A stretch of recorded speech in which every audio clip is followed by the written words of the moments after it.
Steve, I had the privilege of serving as Taney County Clerk from 1979 through 1998, and as clerk of a third-class county, I also served as the statutory budget officer.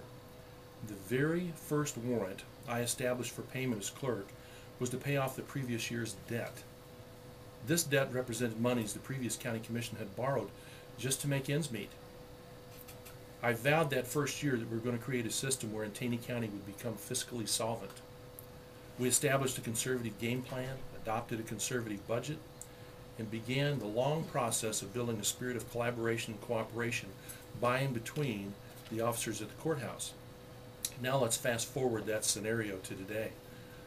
If we continue spending more than we're bringing in through revenues, we're going to be out of funds within 3 years and won't be able to provide half the services that we provide today.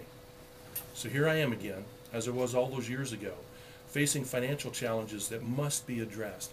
Not addressed in 5 years or 3 years or 1 year. They have to be addressed now. How did we get to this point would be a fair question. And let me sum it up, at least from my perspective.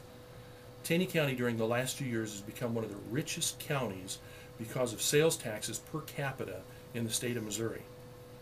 As a result of great sales tax revenues, many of our county departments have had the luxury of dramatically expanding personnel, of expanding services, and of spending more and more taxpayers' money every single year.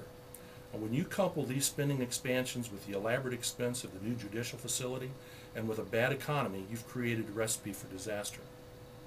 During the budget process, we, as commissioners, have studied scenario after scenario.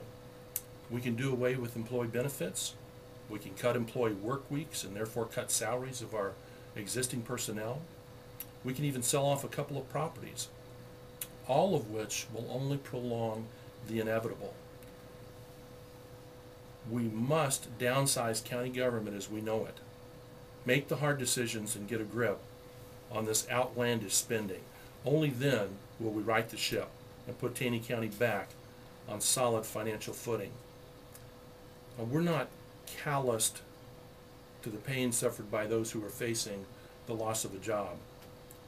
This is as hard as it gets, at least for me, and that's why I'm committed to rebuilding our finances, restructuring how we deliver county services, and do everything I can to assist our employees who will be facing the loss of a job.